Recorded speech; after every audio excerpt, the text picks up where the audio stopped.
اس پر ہرگز دل ملول نہ ہو آپ کا کہ مولانا ہمارا ہاتھ زری تک نہیں پہنچ پایا.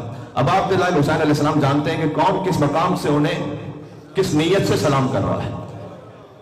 ایک ترک زائر کا واقعہ بیان کیا جاتا ہے، بعض ایرانی مداح اسے بیان کرتے ہیں کہ وہ بڑے کسی غریب علاقے سے آیا تھا مولا حسین علیہ السلام کی زیارت پر، اور اس نے کئی مرتبہ کوشش بھی کی، بعض کاروان والوں نے دھوکہ بھی دیا تو کچھ پیسے لے لیے اور پھر نہیں آ پایا، اور اس کے بعد پھر اس نے پیسے جمع کیے اور پھر آنے کی کوشش کی. اور بائی روڈ کا سفر، ہوائی سفر تو اس وقت تصور ہی نہیں تھا، بائی روڈ کے سفر میں بھی گھوڑوں اور گدھوں خچروں پہ سفر ہوتا تھا، اس زمانے کی بات یہ ہو رہی ہے. تو خیر جس طریقے سے بھی اپنے قافلے کے ساتھ ہوتے ہوتے پہنچا ایک جگہ پر، یہ اللہ جانے بائی بس کے سفر کی بات ہو رہی تھی. بہرحال زمانہ کوئی آج کا نہیں ہے، کچھ عرصے پہلے کی بات ہے. تو اس کے بعد یہاں آ کر بھی بڑی مشکل سے پہنچا حرم ابا عبداللہ علیہ السلام میں، اس لیے کہ کربلا سے قریب بھی کہیں راستے بھٹک گئے تھے وہ.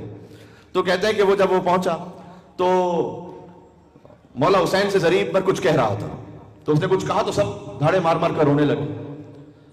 تو ایک فارسی خطیب اور عالم جو ترکی بھی سمجھتے تھے اور فارسی بھی سمجھتے تھے، ان سے لوگوں نے پوچھا کہ یہ کیا کہہ رہا ہے ترکی زبان میں کہ جب اس کے قافلے والے اتنا رو رہے ہیں.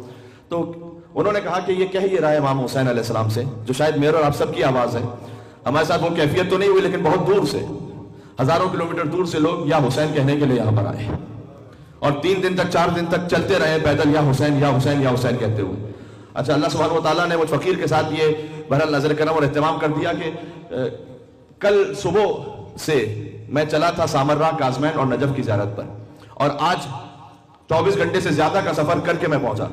تو کل سامرہ کے حرم میں تھا، نجف کے حرم میں بھی تھا، اور نجف کے حرم میں فجر پڑی آج کی فجر، اور اس سے پہلے کازمین کے حرم میں بھی تھا. تو یعنی ایک دن میں 5 ائمہ کی زیارت پھر سے نصیب ہوئی. تو جس حرم میں بھی جائیے، چاہے حرم عسکریین ہو امام ہادی علیہ السلام امام حسن عسکری علیہ السلام کا حرم، چاہے حرم کازمین ہو امام موسیٰ کاظم اور امام جواد علیہ السلام کا حرم، چاہے حسین کے باپ مولا کائنات امیر المومنین علی بن ابی طالب کا حرم، جتنے بھی زوار ہیں وہاں پر سب کی زبان پر ہے یا حسین یا حسین. سامرہ میں بھی یا حسین، کازمین میں بھی یا حسین، نجف میں بھی یا حسین، مشی میں بھی یا حسین.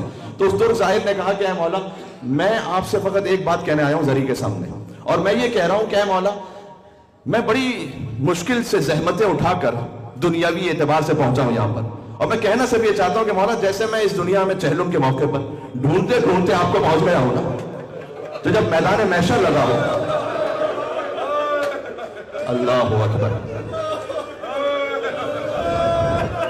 جب میدان محشر لگا ہو اور اولین اور آخرین کا اجتماع ہو وہاں پر، تو مولا میں اللہ جانے پتہ نہیں کہاں کسی کونے میں کس جگہ پر آپ کی بارگاہ تک تو پہنچنے کی میری اوقات نہیں ہے. تو مولا جیسے میں ڈھونڈتے ڈھونڈتے آپ کو یہاں پہنچ گیا ہوں نا، آپ کو آپ کی ماں سیدہ کا واسطہ ہے، محشر میں مجھے ڈھونڈتے ڈھونڈتے وہاں پہنچائیے گا مولا.